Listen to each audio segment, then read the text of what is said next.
श्री परमात्मने नमः। अष्टावक्र गीता 13वां अध्याय। महापंडित है विद्वान अष्टावक्र की बुद्धिमता से आप सभी लोग परिचित होंगे।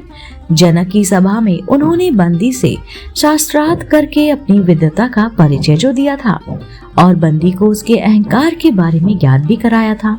उन्हीं के द्वारा रचित महागीता का यहाँ पर 13वां अध्याय प्रस्तुत करते हैं। श्री जनक कहते हैं, कुछ अपना सा होने की सहजता केवल कौपिक पहनने पर भी बहुत ही मुश्किल से प्राप्त होती है। अतः त्याग और संग्रह की प्रवृत्तियों को छोड़कर सभी स्थितियों में मैं सुखपूर्वक विद्यमान हूँ। शारीरिक दुख भी कहाँ, वाणी में दुख भी कहाँ, वहाँ मन ही कहाँ। सभी प्रत्ययों को त्याग कर सभी स्थितियों में मैं सुखपूर्वक विद्यमान हूँ। किए हुए किसी भी कार्य का वस्तुत कोई अस्तित्व नहीं है। ऐसा तत्व पूर्वक विचार करके जब जो भी कर्तव्य है उसको करते हुए सभी स्थितियों में मैं सुखपूर्वक विद्यमान हूँ।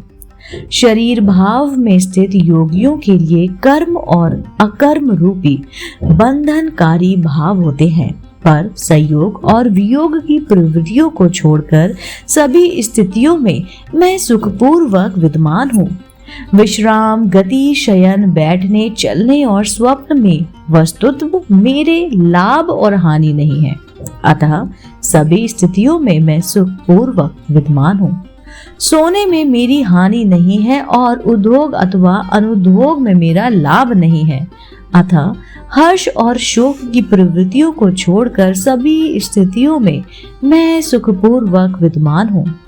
सुख दुख आदि स्थितियों के क्रम से आने के नियम पर बार बार विचार करके शुभ और अशुभ यानी अच्छे और बुरे की प्रवृत्तियों को छोड़कर सभी स्थितियों में मैं सुखपूर्वक विद्यमान हूँ। कहा जाता है कि अष्टावक्र द्वारा रचित महागीता का एक एक श्लोक 1000 माणिकों की तुलना में भी बहुत अमूल्य है, क्योंकि अष्टावक्र गीता के श्लोकों में गागर में सागर भरने जैसा बताया गया है।